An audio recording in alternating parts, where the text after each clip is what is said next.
What is up, guys? It is the Sound Alchemist, and today I'm back to bring you 40 facts on the Warhammer 40k universe once again.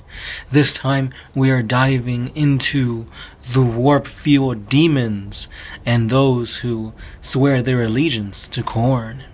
That's right, guys, we are talking about the Bloodsworn hordes, aka those who have pledged allegiance to the Skull Throne and who want to spill blood for the blood god. These guys are pretty nasty, and they're pretty barbaric if you ask me. Some of the stuff I was reading earlier was pretty brutal, and I like it. I used to believe that Khorne was my least favorite of all the Chaos gods, and that's because I thought he was too simple to be a god. It's like, yeah, he's all about fighting and anger and, you know, that kind of thing. But the more you think about it, the easier it is for any living thing to kind of give Khorne his power. Because being angry and fighting and all that, that's pretty much instinctual.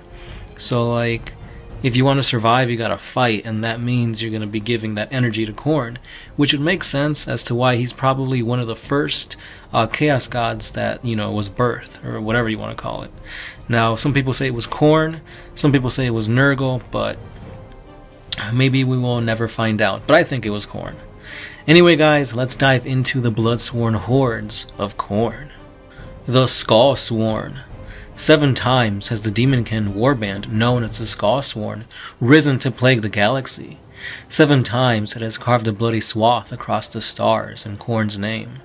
In mortal ranks gradually replaced by packs of frenzied demons, until not a single mortal remains. 7 times its berserk warriors has branded themselves into the minds of the galaxy's races. Now, as the doom of all draws near, they begin their 8th incarnation, seeking to summon not a cohort, but an entire demon legion. Compared to many demonkin, the Skullsworn possess a vast number of demons. This is because the demonic legion that these blood-soaked lunatics venerate is that of the Skull-Taker himself. Built around the cohort of blood, the scriptures of slaughter tell how this horde is vast and a semblance of demons, many times the size of any of its counterparts. Accordingly, the Skullsworn number in the thousands, boasting every stripe of Khorne-sworn warrior among their ranks. Such a sprawling host of murderers cannot operate as one, for they would soon tear each other apart in their eagerness to offer worthwhile deaths to Khorne. Instead, the Skullsworn are scattered across the galaxy, each warband led by a mighty lord who competes with his rivals to wreak the greatest slaughter. From the raving hosts of Lord Galabrax that maraud through the Epistos cluster, to the blood-mad warband of the demon prince Agrand, the Annihilator, the many hosts of the Skullsworn each carve their own bloody path throughout the stars. It is written in the scriptures of slaughter that only the blood god's roar will see the Skullsworn reunited as one, and that their coming shall usher in a new age of endless carnage. If this is true, then the prophesied day must surely be close at hand. Indeed, an entire conclave of Order Malleus Inquisitors have dedicated themselves to prevent this terrible event from ever occurring. The Wrath. The Wrath bring butchery on an unimaginable scale. Even in such murderous haunts as Camera and the Eye of Terror, these demonkin are whispered with awe. Ferocious beyond bounds of sanity, the Wrath are little more than power-armored beasts. Slaughter is not enough for these feral warriors. At battle's end, the warriors of the Wrath fall upon the corpses of the slain, cannibalizing friend and foe alike in a hideous victory feast. Skin is peeled, then hacked into ragged cloaks and face masks, which are then draped across the Wrath's armor. Bones are ripped free and pushed through the warrior's skin as crude totems. Blood is guzzled and organs crushed to a foul paste that is then used to anoint weapons and war gear. Finally, all that remains are the fleshless skulls of the fallen, piled in heaps as an offering to Khorne. The source of this monstrous savagery is the demonkin's object of worship. They seek to imitate a bloodthirster of insatiable rage, named Arabrak Gax, and his horrific honor guard, the Charnel Reapers. So complete is the Wrath's devotion to this demon that his fury has seeped into their very souls, setting them aflame with hate. They seek to destroy their foes utterly, eradicating them down to the last scrap of matter before moving on in search of new prey. And here we have the final account of the orcs who challenged the Wrath. Bad Scrag saw the carnage in the valley below. The orcs had been advancing on a minor town, expecting a few scared humies to stomp. As they drew near to the settlement, the greenskins had slowed at the sight of mounds of mangled corpses. Moments later, howling bloody murder, a horde of red-armored Chaos Boys had come charging out to attack. The greenskins had roared their approval of a proper battle. However, it had soon become apparent that it was possible to have too much of a good thing. A snaggletooth old Luda, Bad Scrag reckoned he'd more or less seen it all, but he'd never witnessed carnage like this. The Chaos Boys weren't just killing the orcs, they were ripping them to bits. Orc throats were torn out by jagged fans, and gushing blood drunk down in great draughts. Lashing tentacles tore off greenskin limbs and stuffed them into gaping maws. Skin was flayed, bones broken, and orc guts ripped out by the fistful. Zog this, thought Bagscrag, beginning to slide slowly away from the fight. Even orcs had their limits, and this surpassed his. Suddenly, the Luda was plunged into shadow, choking on the reeking stink of sulfur. Bagscrag looked up in sudden horror as something truly monstrous descended upon him, and then everything turned to blood and pain. The Brazen Beasts. Roaring, clanking packs of heavily armored demon engines lead the charge of the Brazen Beasts. They tear through the enemy like gouging claws of some almighty monster, leaving behind nothing but mangled corpses and blazing devastation. Following these mechanical monsters come the Demonkin, howling praise to Khorne, carving the blood god's rune into the bodies of their victims, and consecrating the carnage in his name. The Brazen Beasts' proclivity for fielding demon engines stems from their worship of Gore Thunder Korholt, which pounds the foe into oblivion with mass batteries of skull cannons and rampaging soul grinders.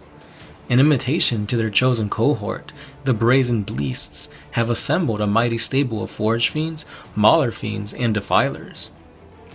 These they transport deep within the bowels of their Space Hulk, the Oblivion Shadow.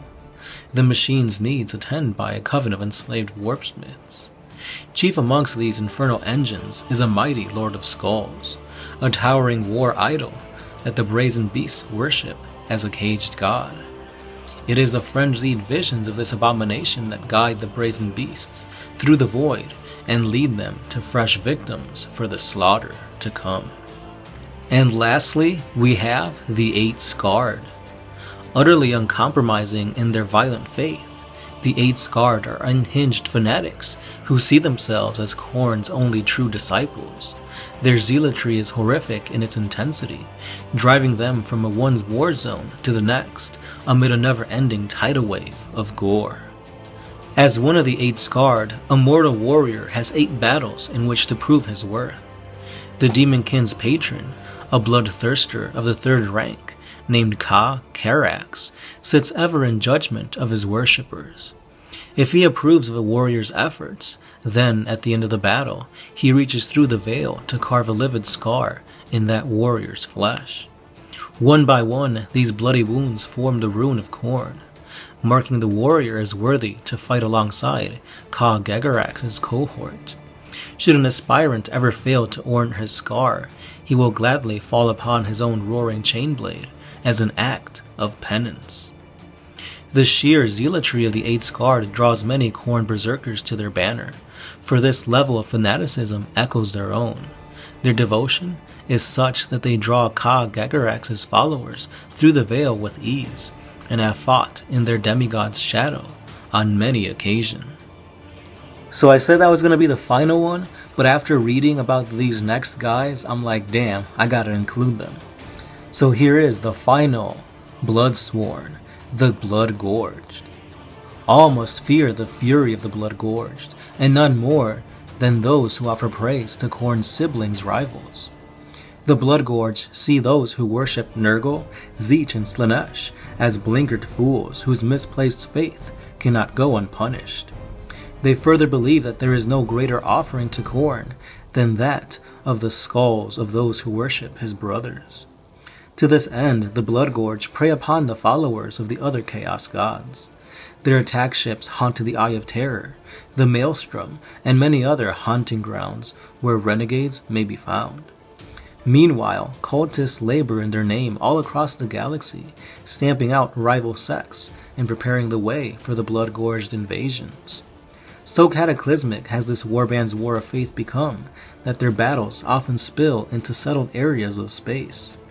At such times, the slaughter reaches new heights, surprised defenders scrambling to drive off the warring Chaos factions. The Bloodgorge revel in the glory mayhem of such conflicts, for only in such anarchaic bloodbaths can Khorne truly be offered praise. And there you have it, guys. This was pretty gnarly stuff. It's pretty crazy how Khorne's followers really don't care who they're fighting, whether it's orcs, the Imperium, or other Chaos worshippers. That's crazy. It's like, if you worship Khorne, you're just there to fight. Which this is pretty much embodied in Khorne the Betrayer. He'll fight anybody, anytime, anywhere. He'll even fight himself. But anyway, guys, let me know what you guys thought about these Khornate worshippers. If you were in Khorne's armies, would you rather fight alongside cultists, demons, or Chaos Space Marines? I, for one, would like to fight alongside demons, even though I'd probably be shitting my pants. But these bloodletters and bloodthirsters look freaking badass. Probably out of all the Chaos models, I think the bloodletters are probably one of the best sculpts. That's just my opinion. Anyway, guys, let me know what you guys think. Again, who would you rather fight alongside? And what Chaos model do you think looks the best out of all of them? Let me know in the comments below.